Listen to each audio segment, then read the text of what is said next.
We're going to record this, and hopefully it'll make it onto YouTube, and you can hit pause. That's all I'm going to say now, because we're going to be here all day. So this is Chora Church, turned into Chora Mosque.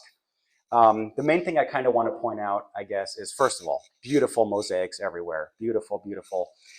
This actually shows that it was restored at one point. Some point in the 20th century, they said, okay, let's stop the erosion, and they did carefully restore that. That's what that fresh plaster means, which I think is swell.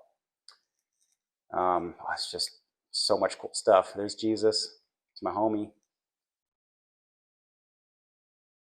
More.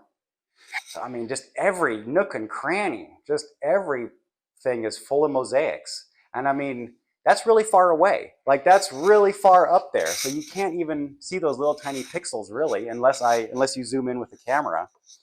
Just incredible detail. It's just the hours and hours of craftsmanship. Oh, that's the death of somebody.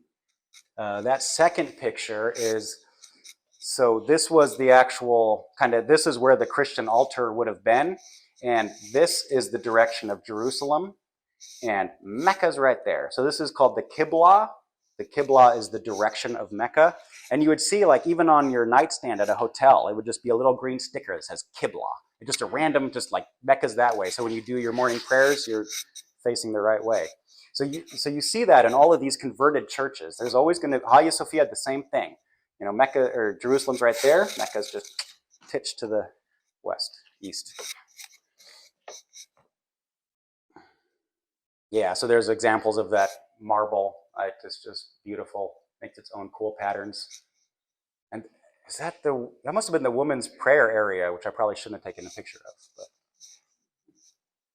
yeah, I could stare at this stuff all day. There's James pointing at stuff. Oh, so this is how we were deployed. Once James gets his act together, you can actually come back to the Chora Church with me, because that is a 360 camera. So we're going to upload those to YouTube and either put on VR virtual reality goggles and just look around. And it's a video. So as we walk, you walk.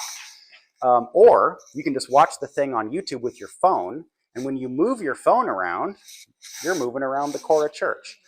So that's what that camera is. And we looked ridiculous running. We call it, full deploy. And we knew there's no hiding at that point. I'm way too blonde anyways, but I mean, we wore American pins just to make life easier. Don't hide, don't pretend to be Canadian. We just wore American pins, and I wore a German pin to signify that I speak German, because any way you can make your life easier overseas. Don't try to pretend like you're Canadian. That's silly. So we were just American. In fact, that's an American pin right there. I ended up giving my American pin to a kid, because constantly we'd be walking, we hear like kids look at us, and then behind us go like YouTube, whatever. And sometimes a kid would like turn his bicycle around and come at us and be like, YouTube? And we're like, yeah, smash that like, subscribe, hit the bell notification button, whatever. And then he's like, well, what's the YouTube video? What's the channel name? James doesn't have anything set up, so I always gave him my YouTube channel. So, hi. This is examples of, it's sad in a way, but it's just history. This is also history. This also happened. So it is what it is. We've done horrible things the other way. So yeah, it's another defaced one. That's a beautiful mosque.